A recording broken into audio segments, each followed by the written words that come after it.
ในตอนเช้าวันพุธวันที่6 พฤศจิกายน 2024อยู่ที่ห้องประชุมห้องการสาธารณสุขเมืองคำแข่งเสียงขวางได้มีพิธีเปิดกองประชุมอบรมเกี่ยวกับเวียกงานสื่อสารเพื่อการเปลี่ยนแปลงพฤติกรรมของสังคมด้านโภชนาการ SBCC ให้แก่ทีมงานขั้นเมืองและผอ.บ้านค้างวันที่6 หาวันที่8 พฤศจิกายน 2024โดยการให้เกียรติเป็นประธานร่วมระหว่างท่านคำแพงไสยผงห้องหัวหน้าแผนกสาธารณสุขแข่งเสียงขวางท่านปริญญาโททันตแพทย์วรรณศรีมณีวรห้องหัวหน้าห้องการสาธารณสุขเมืองคำท่านนางคำล่าบุปผาปัญญาหัวหน้าแขนงคุ้มครองซื่อและโฆษณากระทรวงสาธารณสุขผู้ประสานงานโครงการหันษา2เวียกงานสื่อสารเพื่อการเปลี่ยนแปลงพฤติกรรมของสังคมด้านโภชนาการ SBCC PBCC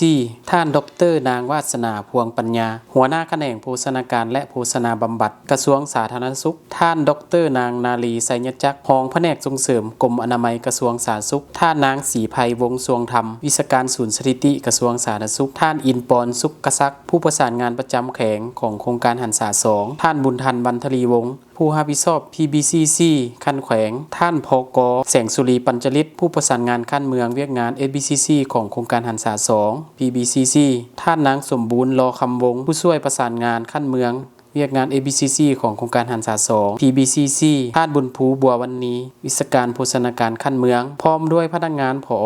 บ้าน11บ้านจำนวน40คนเข้าร่วมกองประชุมแม่นได้ทบทวนคืนให้แก่ผอ.บ้านจำนวน11บ้านที่เข้าร่วม1เพื่อทบทวนคืนบรรดาคู่มือเก่าและคู่มือใหม่ให้ผอ.บ้านรับรู้และเข้าใจในการนำใช้2เพื่อทบทวนคืนกิจกรรมที่จะได้จัดตั้งปฏิบัติอยู่ขั้นบ้านและกิจกรรมที่เพิ่มใหม่3เพื่อเพิ่มความรู้ความสามารถทักษะความสำนาญให้ผอ.บ้านโดยเฉพาะการประเมินโภชนาการและการให้คำปรึกษาการนำส่งเด็กขาดสารอาหารไปสถานที่บริการสุขภาพ 4. เพื่อเอกภาพการนำใช้คู่มือและแบบฟอร์มต่างๆในโครงการหันษา2เริ่มแต่ปี 2024 หา 2028 โดยเนื้อในทั้งหมดแม่นอิงตามคู่มือฉบับปรับปรุงใหม่ของเวียกงาน SBCC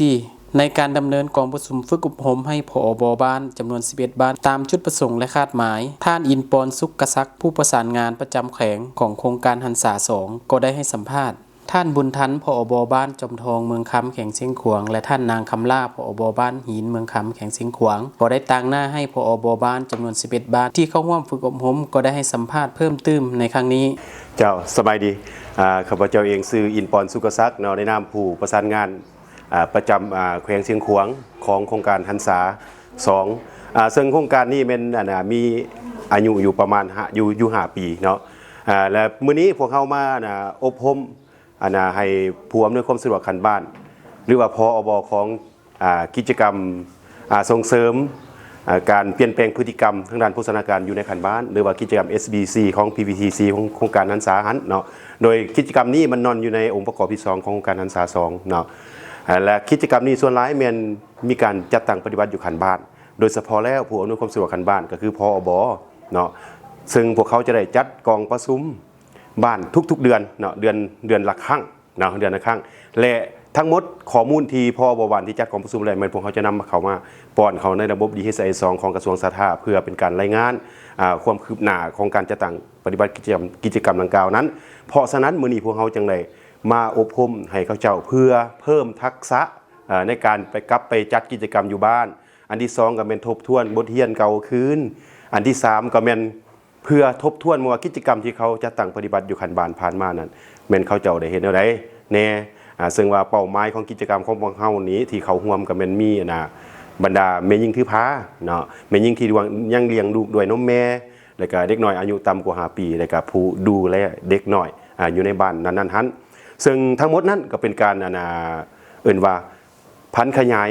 ตามมติของกระทรวงสาธารณสุขเพื่อขยายตารางสาธารณสุขให้ฮอดขั้นพื้นฐานขั้นท้องถิ่นและก็เป็นการสร้างความเข้มแข็งให้แม่หญิงบรรดาเผ่าในขั้นท้องถิ่นที่ว่าโครงการของเฮาเข้าถึงนั้นโดยเฉพาะแล้วแต่ละบ้านที่เฮาเอามาอบรมนี่แม่นแม่หญิง2คน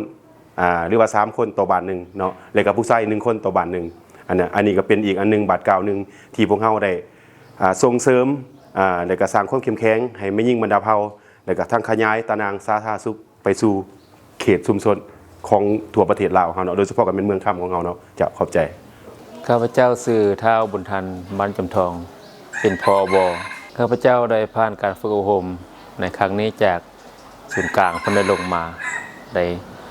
รับรู้แล้วก็เรื่อง เวียกงานพบอันบ้านเนาะมันได้ศึกษาอบรมให้ฮู้จักเวียกงานสำหรับแม่และเด็กและก็เด็กน้อยลม5 ปีเด็กขาดสารอาหารเนาะรักษาความสะอาดน้ำสะอาดแล้วก็วิถีไทย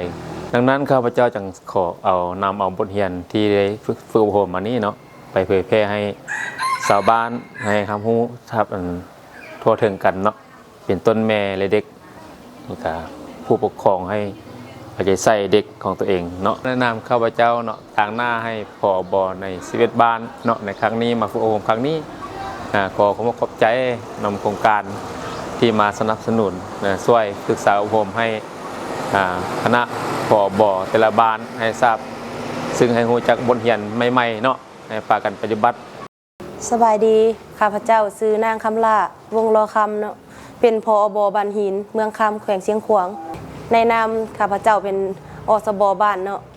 ได้เรียนรู้เกี่ยวกับหลายอย่างเรียนเกี่ยวกับโภชนาการของเด็กน้อยนะแล้วก็แม่ยิ่งเจริญพันธุ์แม่ยิ่งถือผ้าแล้วก็แม่ยิ่งหลังเกิดลูกเนาะหลังจากได้เรียนรู้จากโครงการแล้วข้าพเจ้าก็จะเอาไปเผยแพร่นำประชาชนอยู่บ้านหั่นแหละครอบครัวที่ออกเฮือนไม้หั่นนะยังบ่มีวิถีวิญญาณหั่นนะแล้วก็ไปแนะนำเขาเจ้าเนาะแล้วอันที่2มาก็ไปเผยแพร่เกี่ยวกับลูกผู้ใดหั่นนะที่ขาดสารอาหาร3อย่างหั่นน่ะเนาะจะเป็นว่าน้ำหนักบ่ล่วงสูงบ่อายุบ่หั่นนะก็สิแนะนำเขาเจ้าให้เขาเจ้าเบิ่งแย่งลูกหลานเขาเจ้าตื้มหั่นนะแล้วเกี่ยวกับเรื่องใส่น้ำเนาะเกี่ยวกับเรื่องใส่น้ำใส่หยังหั่นนะกับเรื่องสุขอนามัยของเขาเจ้าหั่นแหละในนามข้าพเจ้าอสบบ้านเนาะ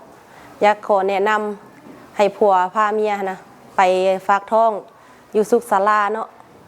เป็นต้นก็เป็นห้องหมอแหละเพื่อความปลอดภัยของแม่ม่านเองเนาะเนาะสุดท้ายก็ขอบใจเนาะทางโครงการหันษาเพิ่นเนาะที่ให้ทุนมานะทางบ้านก็ที่สืบต่อไปเนาะสืบต่อที่เพิ่นแนะนำมานะที่ปรับปรุงสิ่งใดที่บ่ยังบ่เป็นนะก็ที่ปรับปรุงต่อไปเนาะขอบใจโครงการหันษาหลายๆที่ให้ทุนเนาะกองประชุมเกี่ยวกับเวียกงานสื่อสารเพื่อเปลี่ยนแปลงพฤติกรรมของสังคมด้านโภชนาการ SBCC ให้แก่ทีมงานขั้นเมืองและผอบบ้านจำนวน11บ้านทางวันที่6 วันที่8 พฤศจิกายน 2024ในครั้งนี้ได้เรียนรู้เข้าใจถึงทักษะความสำนาญการประเมินโภชนาการการให้คำปรึกษาและการนำส่งเด็กขาดสารอาหารไปสถานที่บริการด้านสุขภาพในการปฏิบัติตัวจริงภายหลังสำเร็จกองประชุมในครั้งนี้เรียกร้องให้บรรดานักสมรกรทุกท่านจงนำเอาบทเรียนนำไปเผยแพร่และจัดตั้งปฏิบัติให้ประสบผลสำเร็จตามจุดประสงค์และคาดหมายของโครงการหันษา